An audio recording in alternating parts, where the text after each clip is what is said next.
আজকে আমরা ইন আর অনের কিছু অবস্থানগত পার্থক্য নিয়ে আলোচনা করব। যেমন এই ছবিটি আর এই ছবিটিতে, এই দুটো ছবির মধ্যে আমরা উপরের ছবিটিতে দেখতে পাচ্ছি ছেলেটি ঘাসের উপরে বসে আছে, তাই সেক্ষেত্রে আমরা বলতে পারি the boy is sitting on the grass. নিচের ছবিটিতে আমরা দেখছি ছেলেটি ঘাসের মধ্যে বসে আছে, তুলনামূলকভাবে ছেলেটি ঘাসের ভিতরে বসে আছে, সেক্ষেত্রে আমরা বলতে পারি the boy is sitting in the glass.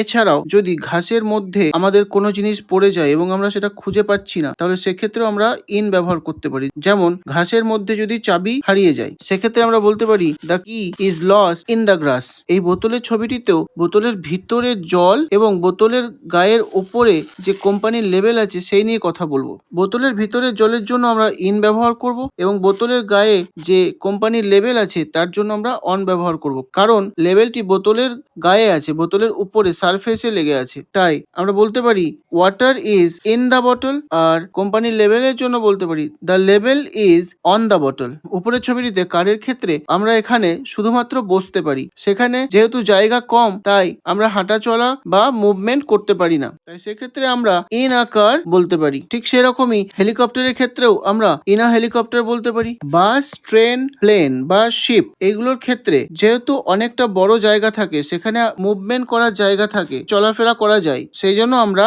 On a bus, on a train, on a plane, on a ship ব্যবহার করব। মোটর বাইক, সাইকেল বা হর্স অর্থাৎ ঘোড়ার উপরে যেহেতু চড়তে হয়, এগুলি আকারে ছোট হয় এবং এদের উপরে চড়তে হয়, তাই আমরা on A bike, on a horse, on a cycle ব্যবহার করতে পারি। I hope you found this video helpful. If so, do me a favor and hit that like button. And if you want to see more videos like this, subscribe to the channel. Thanks for being here and stay awesome.